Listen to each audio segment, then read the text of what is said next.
Hey guys, my name is Loveless, and this time we are here with a new series. It's called I'll Come Back to You.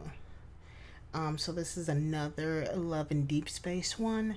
The series is a longer, well, in chapter wise, but not in word count. So, and also like they're pretty short chapters, more or less.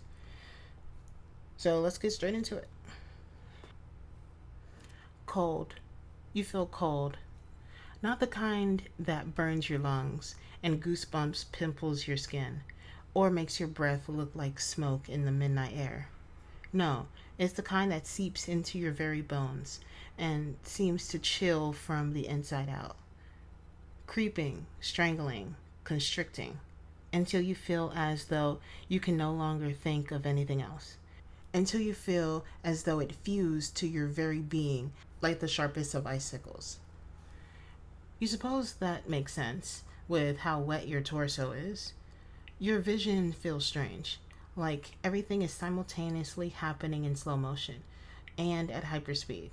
There's a sound around you, slashing and muffled voices, but you can't distinguish one from the other, not with the throbbing in your skull and the weight in your lungs. Your name is being called, you think.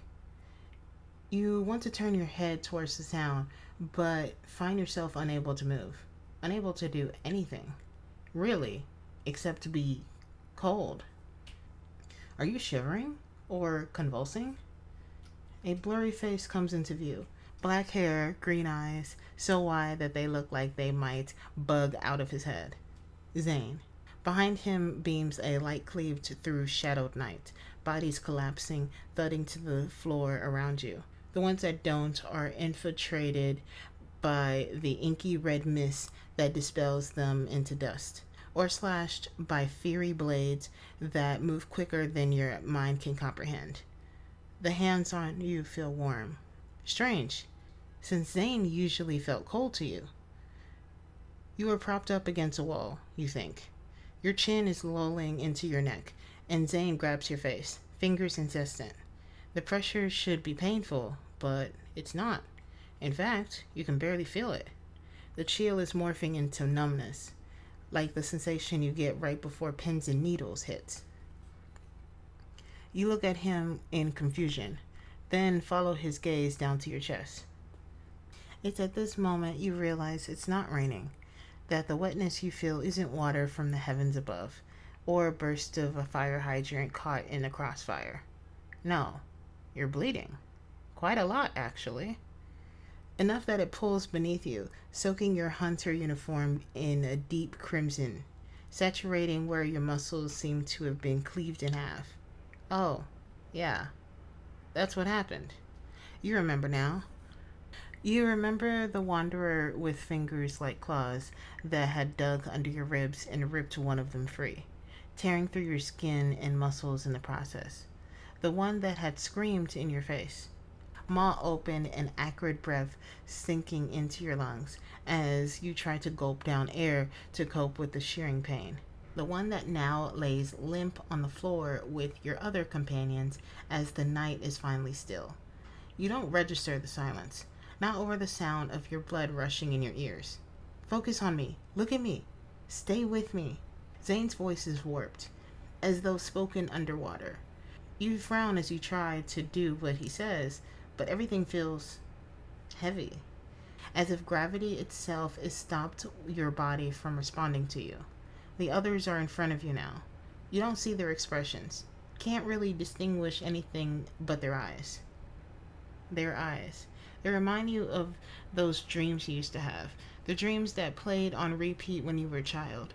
How had you not noticed before? The sad mermaid, the dashing prince, the all knowing demigod, and the garnet eyed fiend. Dreams that pulled you into the forest, into the mountains, into the night sky, to the waterside, as though searching for apparitions, as though an unspoken force was luring you there, searching for something deep within you. As though an unspoken force was luring you there, searching for something deep within you that you don't understand. Dreams that you've forgotten until death called.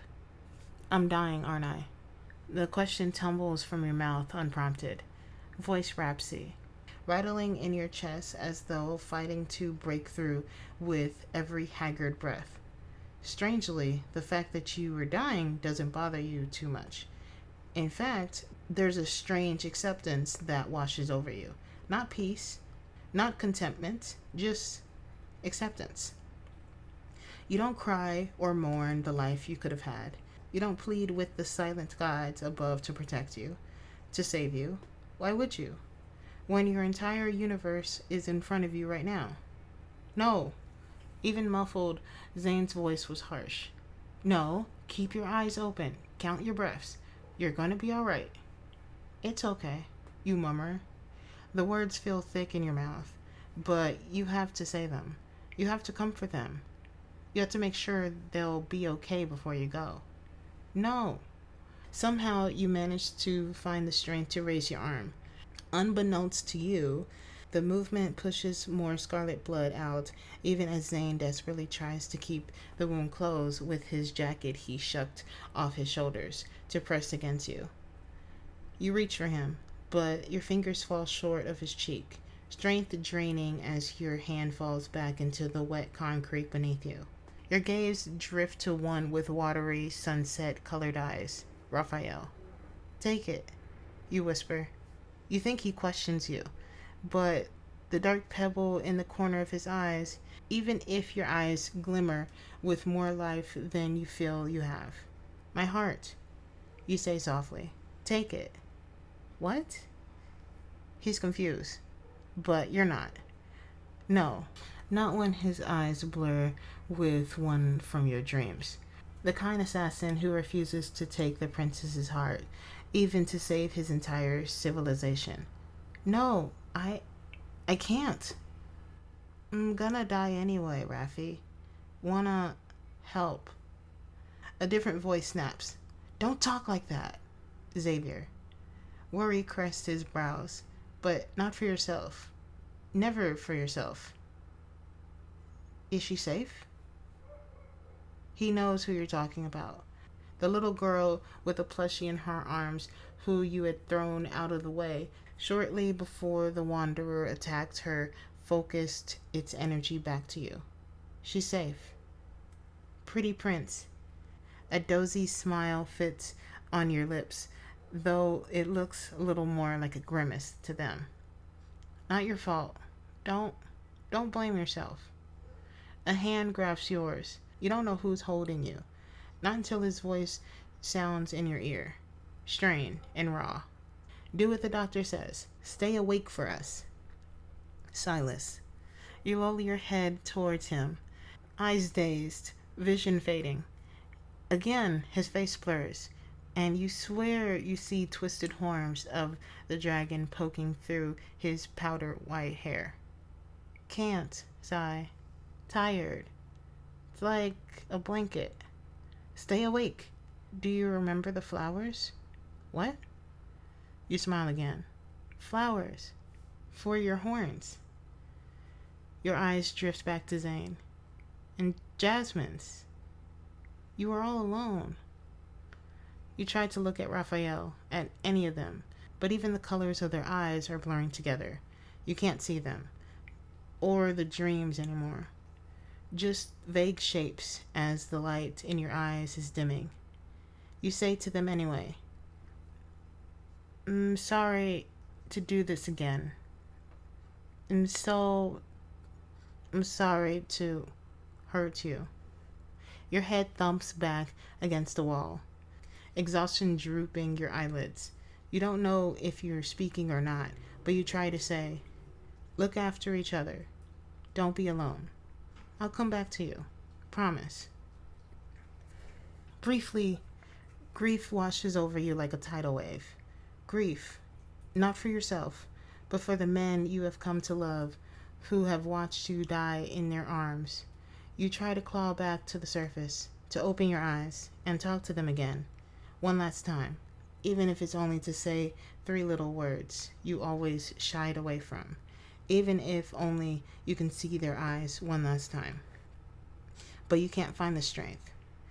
It's not darkness that overtakes you, but the feeling of calm.